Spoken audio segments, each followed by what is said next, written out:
Bismillahirrahmanirrahim. Assalamualaikum warahmatullahi wabarakatuh. Alhamdulillahirabbil alamin. Wassalatu wassalamu ala asyrafil anbiya'i wal mursalin wa ala alihi wa sahbihi ajma'in. Subhanaka la ilma lana illa ma 'allamtana innaka antal alimul hakim. Rabbi shrah li sadri wa yassir li amri wahlul 'uqdatam min lisani yafqahu qawli, amma ba'd. Tuan-tuan dan puan, tuan-tuan muslimin muslimat yang dirahmati oleh Allah Subhanahu wa taala. Pertamanya kita panjatkan kesyukuran kita kepada Allah Subhanahu wa taala kerana dengan limpah rahmatnya Allah Subhanahu wa taala beri kita sama-sama peluang berada di dalam majlis ilmu kita pada malam ni. Moga-moga keadaan kita akan termasuk di dalam timbangan amal soleh kita nanti. Amin ya rabbal alamin. Tuan-tuan, sebelum kita nak ke kitab kita pada malam ni, saya nak ambil beberapa masa sikit lah pada tuan-tuan ni, nak clear dekat tuan-tuan beberapa benda. Antaranya ni, Pak Long ni, penggunaan Pak Long ni, sembahyang berjarak dan kita lapis sejadah masa sembahyang ni. Banyak saya tengok dalam grup-grup WhatsApp kita atau orang duk sembang ni macam-macam lah. Ada sampai peringkat kata yang ni semua adalah ikutan daripada Dajjal. Yang ni bukan ajaran Islam. Yang ni sunnah WHO. Macam-macam lah. Dia start pada situ, dia awik mai, dia hubung gambar Israel, macam-macam. Dia jadi macam pakat jadi lauk lah. Tiga benda ni hal-hal jadi lauk. Sembahyang berjarak ni merubah Islam. Siapa yang sembahyang berjarak-jarak macam tu, dia ni tanda akhir zaman. Macam-macam. Tuan-tuan, saya nak faham, apa yang kita buat ini sekarang ni adalah sebahagian daripada fatwa yang dikeluarkan di negara kita lah. Kita di Malaysia ni ada mufti 3-14 orang mufti kita ada. Dan setiap mufti ni dia ada tim dia sendiri. Pulau Pinang ada tim dia, ahli majlis fatwa lah kita kata kan. Kedah, semua-semua negeri ada tim dia sendiri. Pihak mufti, dia kalau nak bawa keluar satu-satu hukum, dia tak boleh bawa keluar hukum dengan senang-senang kan? Senang kita kata, dia nak tekan print, nak bawa keluar keputusan terakhir tu, nak tekan print tu bukan senang. Kena buat banyak benda, baru boleh print benda tu. Contoh saya beritahu tuan-tuan, di negara kita fatwa kebangsaan putus kata yoga ni tak dibenarkan dalam syarak. Secara peribadi, para ilmuwan mufti kita ni, dia pun tak tahu secara betul yoga ni macam mana, sebab apa yang bila orang tanya. Jadi dia pakai konsep fas'alu ahlal dzikri in kuntum la ta'lamun. Kalau hampa tak tahu, rujuk orang yang pakar, ada autoriti dalam bab tu. Maka pihak mufti nak buat keputusan, kena panggil orang yang ada latar belakang yoga. Sama ada panggil dia mai atau dia pergi jumpa macam mana keadaan yoga ni apa. Bila duduk macam ni maksud dia apa. Bila tangan buat kat atas macam ni maksud dia apa. Oh, bila tanya-tanya, di hujung tu ada kena-mengena dengan ketuhanan, dewa dan sebagainya.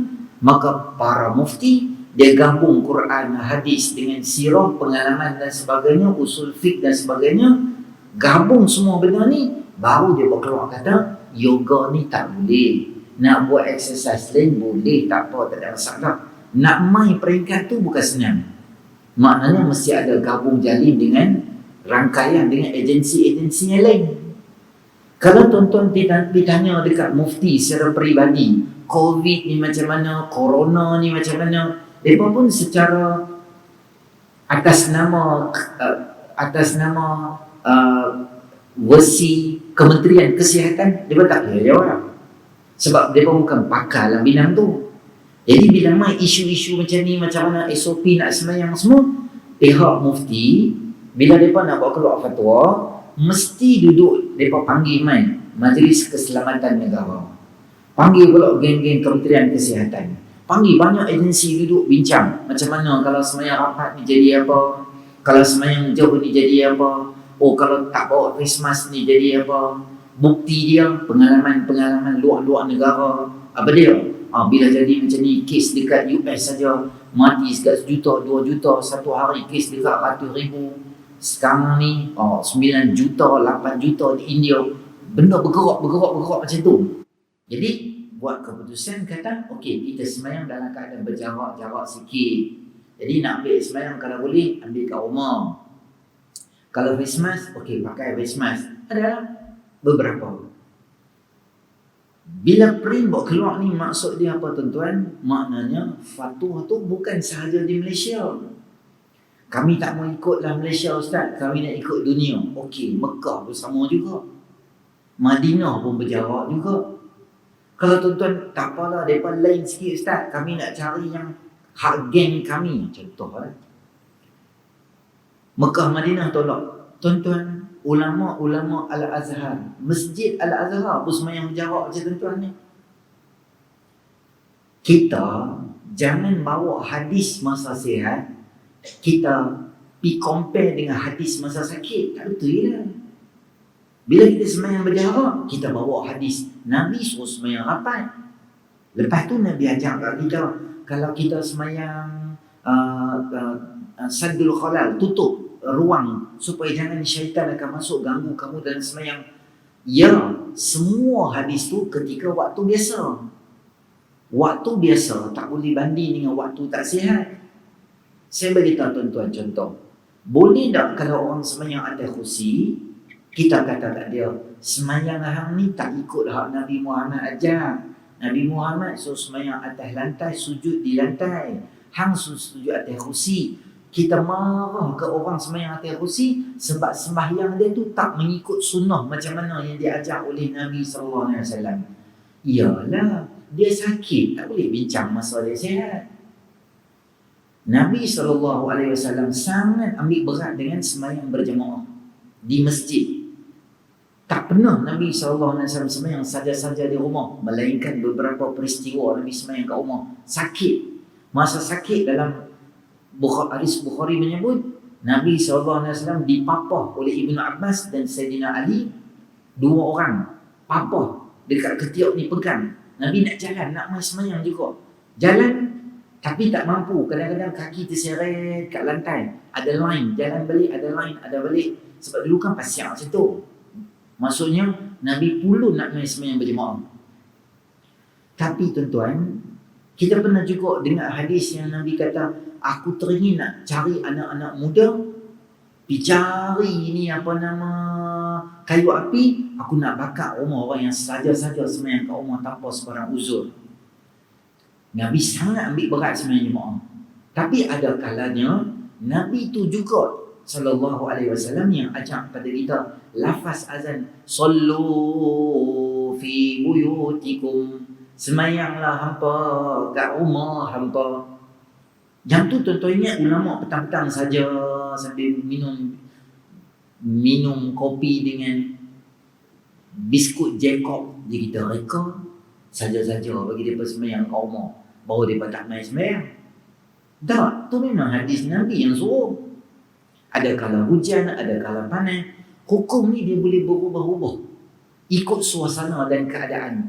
Kerana fit ni dia sangat luas. Dia macam ayam. Tuan-tuan buat dalam gelas, dia boleh fit dalam gelas. Tuan-tuan buat dalam cawan, dia boleh fit dalam cawan. Hukum ni dia berubah.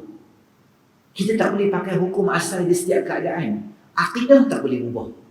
Allah Tuhan yang Esa. Mainlah zaman bila pun kita tak boleh kata dulu betul tak Allah tu Tuhan, sekarang tak ada. Akidah dia tetap.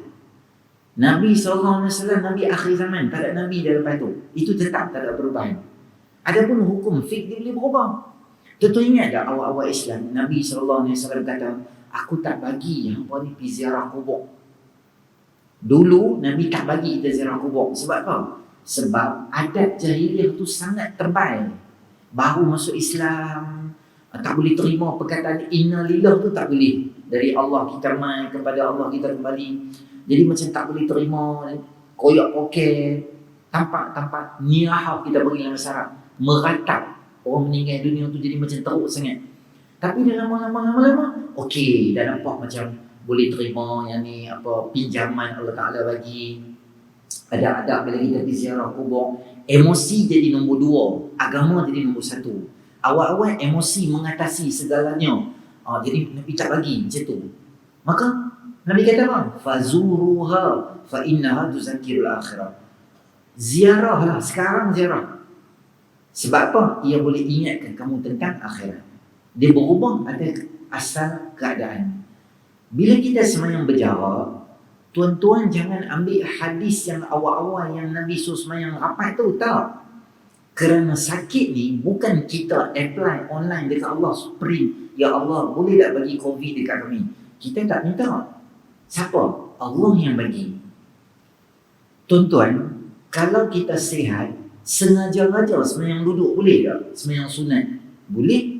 Pahala separuh dapat pahala. Salatul qa'idi nisful ajri salatul qa'im. Orang yang semayang duduk, dia dapat separuh pahala orang yang semayang berdiri. Semayang apa ni? Semayang sunat. Saja-saja semayang duduk boleh tak? Boleh. Tapi dia dapat pahala separuh. Tapi kalau orang tu, kalau dia semayang duduk, bukan dia teringin nak semayang duduk, tapi Allah uji dia. Sakit pinggang, sakit kaki, lenguh, tak boleh berdiri di sana. Dia semayang duduk disebabkan sakit yang dia buat. Allah bagi kat dia pahala sama macam semayang berdiri. Kerana bukan dia yang minta. Bahkan semayang duduk lebih Allah bagi pahala pada orang tu. Kenapa? Usaha dia nak kena bawa wheelchair. Kalau semayang tu Jumaat, anak dia kena main hantar, kena usung di atas tu, duduk di situ, tak bergerak macam orang. Allah bagi pahala kat dia sebab usaha dia nak semayang juga walaupun dia tak sihat. Kita ni tuan-tuan main semayang macam ni, masa macam ni pahala lebih banyak lagi daripada hari biasa. Sebab apa Ustaz? Sebab tuan-tuan nak main semayang Jumaat kena main awal 12, 15, 12, 20, 12 setengah main dah semayang, duduk dalam masjid.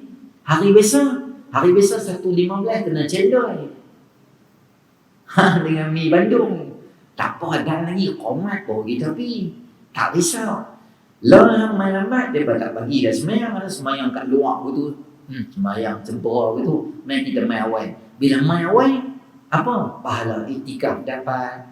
Bolehlah selak-selak Al-Kahfi. Ada masa, ada ruang nak baca.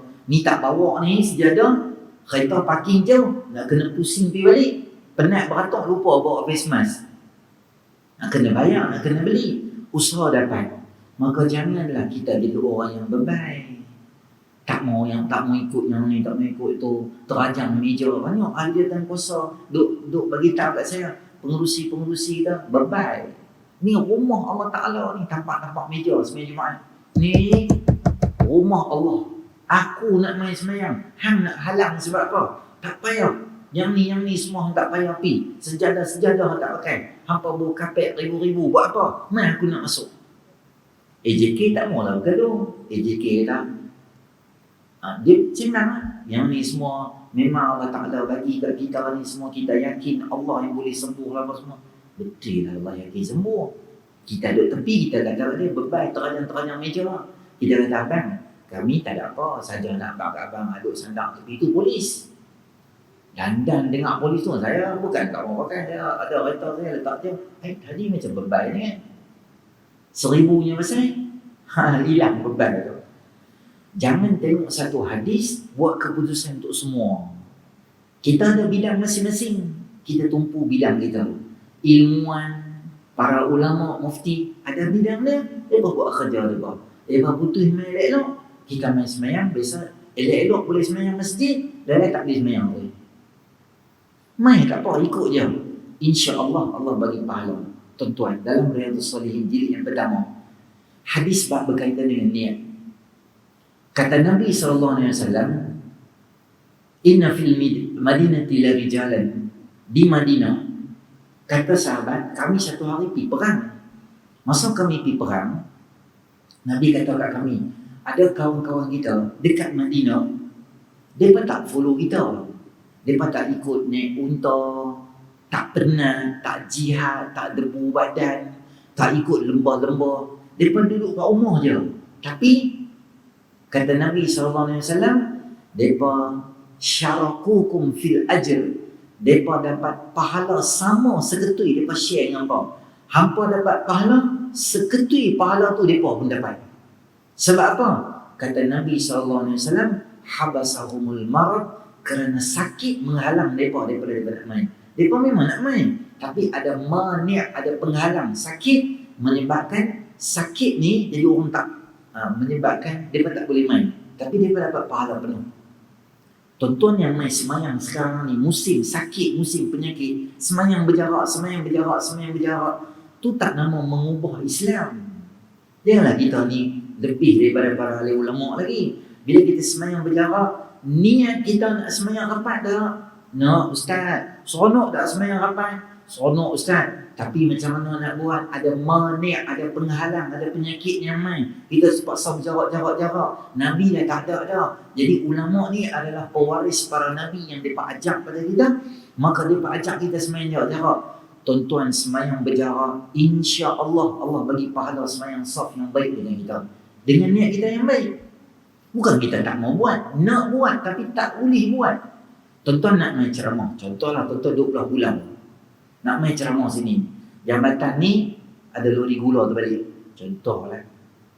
Pukul berapa? 6.30 tu tak boleh jalan dah. Dari pukul 6.30 sampai 7 duk keras depan mana? Depan Lembaga Lebuh Raya Malaysia, LLM, tepi kat Batu Uban tu. Keras orang tu. Dalam kita kata, tak jadi aku pergi ceramah hari ni, kita potong pergi kot Tesco, Igit, Gelugok, pergi pusing kot sana, dalam pergi kena campur tiaw tu ya, lepas sebenarnya Isyak, ceramah tak pergi. Sebab apa tak pergi? Sebab jambatan tak jam. Aku tengok ni, tengoklah WhatsApp daripada apa. Oi, patutlah jam sangat. Kalau aku masuk memang aku lekat dah ni. Allah bagi pahala seketui hampir ceramah walaupun hang tengok hampir makan campur tiaw. Sebab niat kita memang nak pergi, tapi ada penghalang. Maka bila kita tengok benda ni, maka kita berlapang dada lah. Main semayang jarak pergi lah. Maksud pakai pergi lah. Bukan teruk pun pakai ni. Bukan lepas pakai ni muka kena habis rosak-rosak muka semua. Tak ada lah. Biasa lah. Pakai semayang. Orang nak salam. Kalau orang kata tak mau salam, dia nak buat macam tu, tak apa. Dia kata yang ni Yahudi aja. Bom ni dapat apa kau?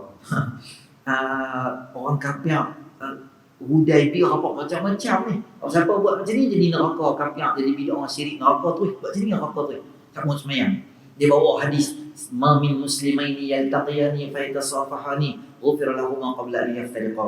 Mana-mana orang Islam yang jumpa sama-sama orang Islam, yang dia salam, bersalaman dengan orang, Allah ampun dosa. Sebelum kita pisahkan tangan, Allah ampun dosa.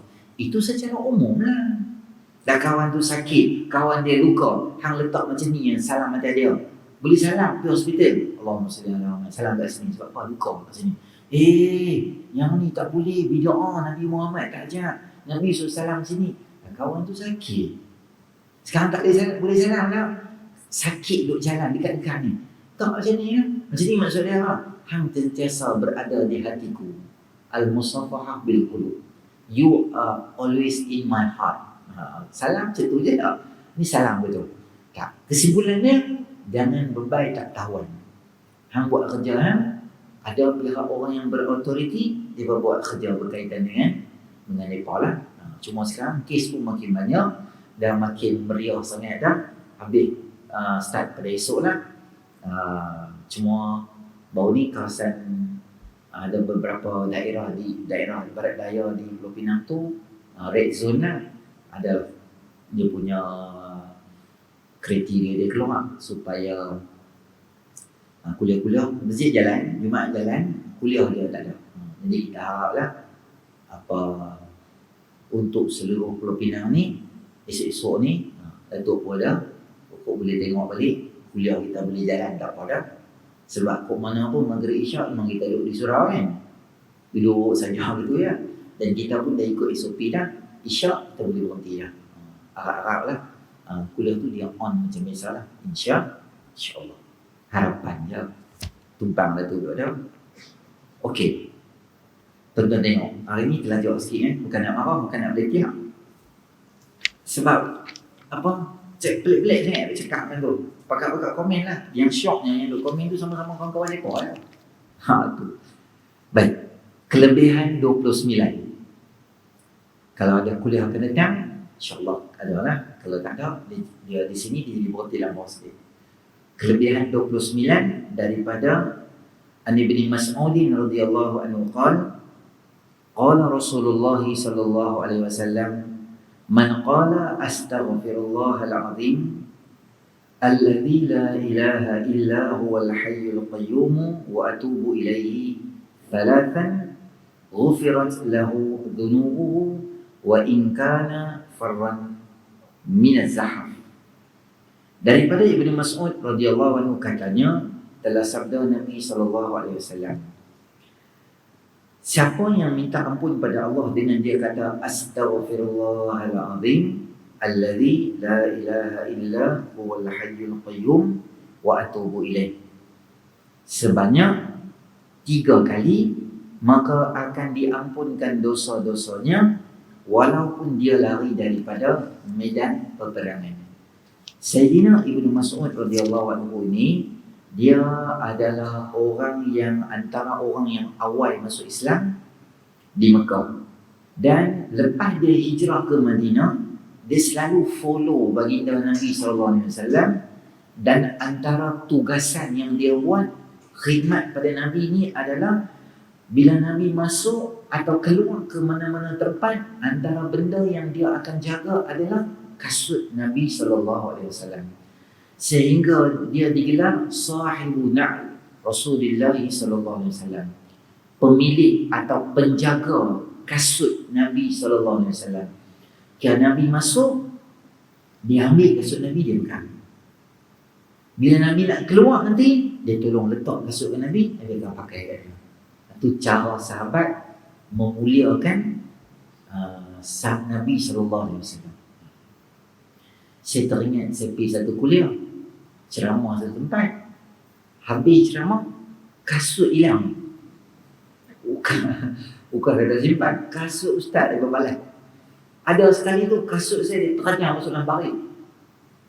Parit tu dia ni panjang atau surau tu. Saya pun duk cari dah penyapu lah apa semua, tarik-tarik buat tengok. Ahli jawatan kasut keluar. Dia kata, ustaz buat apa tu? Kasut saya. Kot lah nak kata, mana ustaz kami tolong ambil kan. Dia boleh kata pula, Allah ustaz dalam lagi, boleh ustaz sikit lagi. Dia buat macam kartun tau. Dia buat macam film dia. Buat apa tu bang? Jalur motor ke? Macam tu. Tu beza kita dengan para sahabat. Dan Sayyidina Ibnu Mas'ud radhiyallahu anhu ni ada satu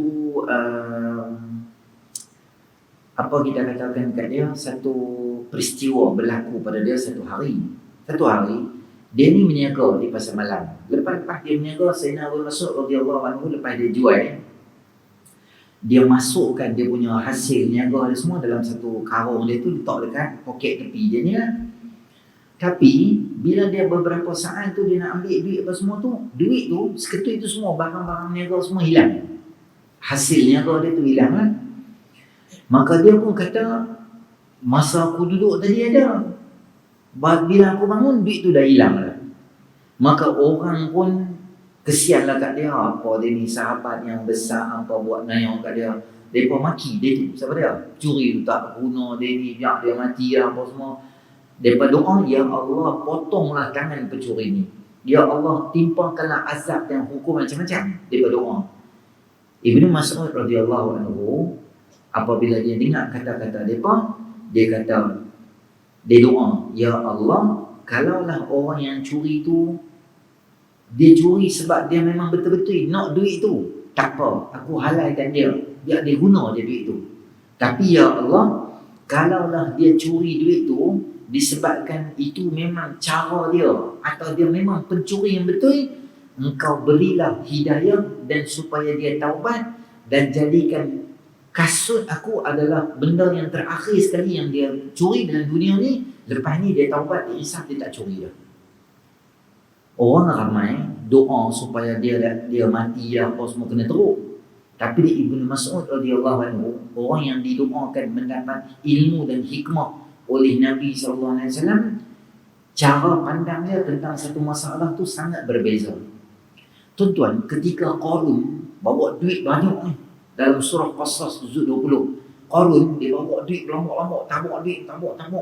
Orang semua duduk tepi jalan ni, mereka semua kagum tengok kekayaan Qarun dan sombongnya dia tu. Orang kafir ketika tu, mereka kata apa? Ui, bagusnya kalau kami jadi macam Qarun.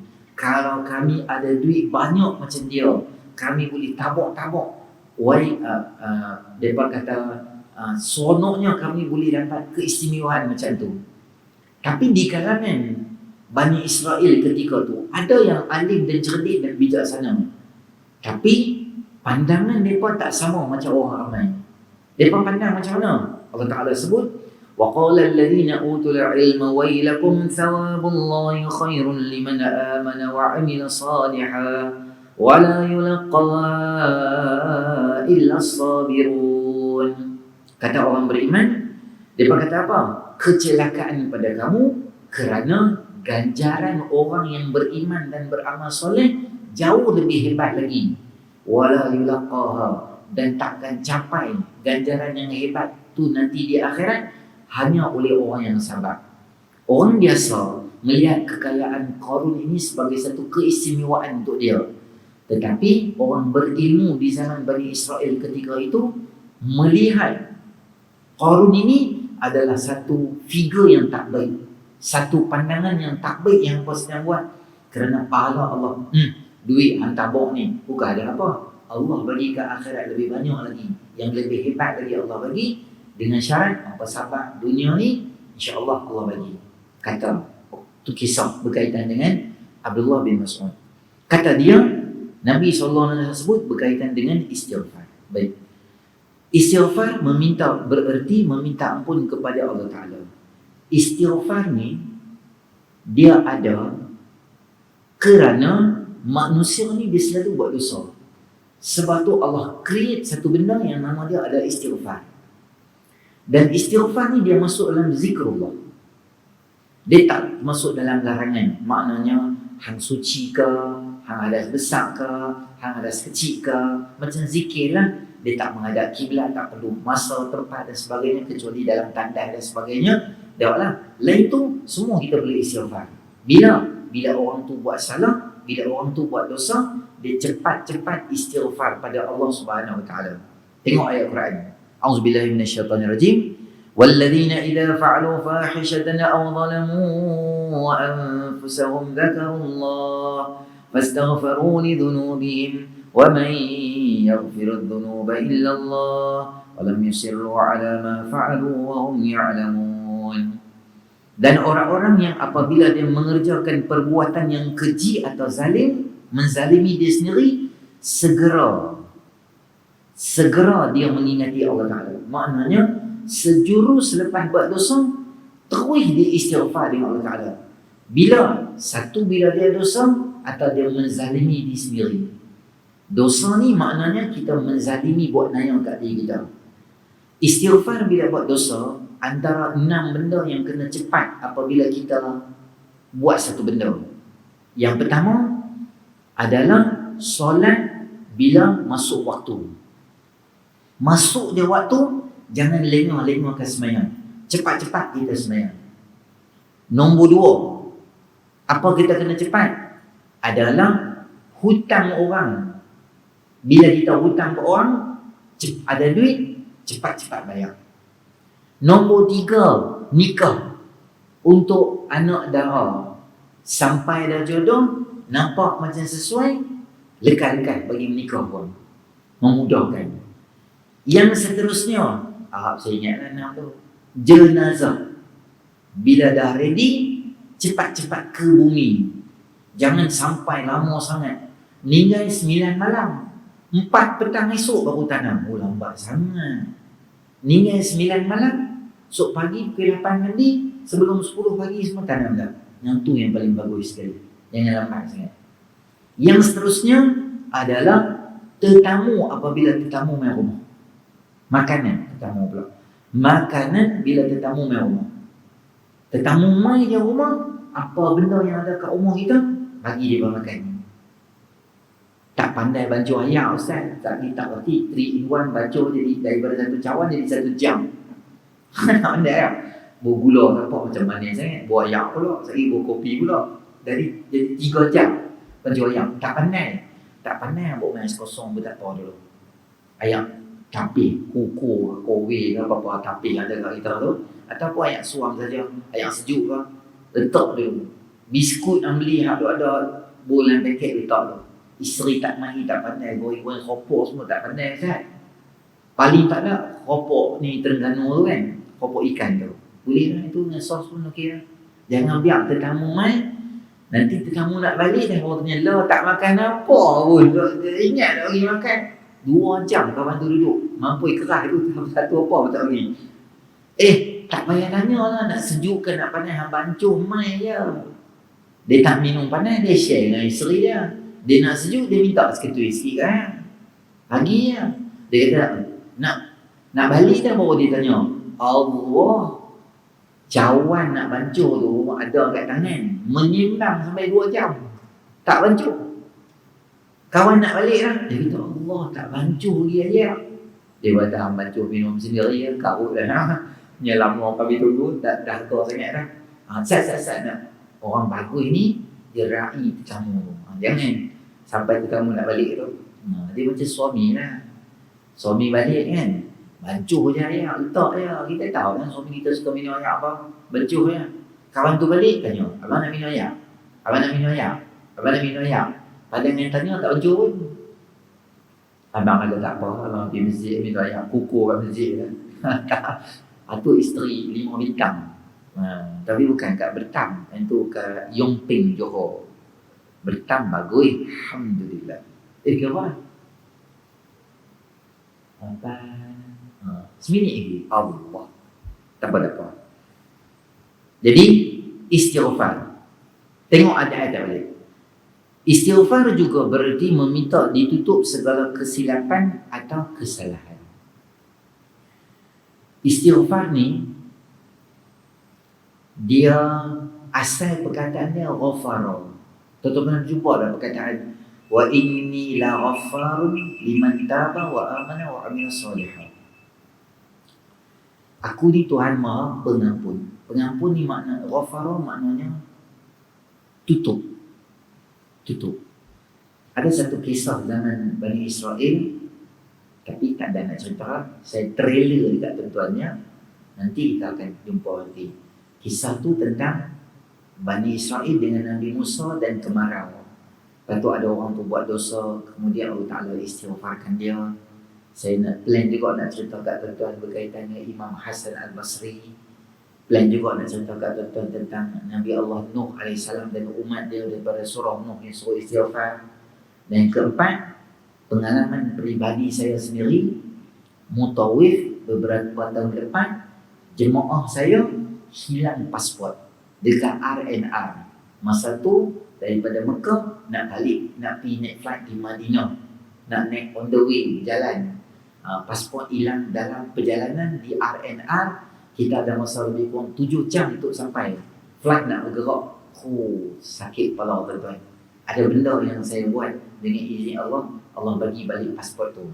Yang tu semua trailer untuk siaran akan datang nanti. InsyaAllah. Jadi kita istighfar ni kita akan buat siri kedua nanti. Sebab tak ada habis. Jadi insyaAllah yang baik pada Allah, yang kurang sempurna atas kelemahan saya sendiri. A'udzubillahi minasyaitonirrajim. Bismillahirrahmanirrahim. Alhamdulillahirabbil alamin.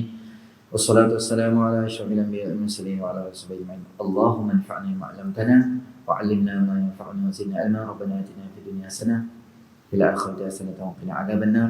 Wa sallallahu ala sayyidina Muhammadin nabiyyi wa ala alihi ajma'in. Alhamdulillah.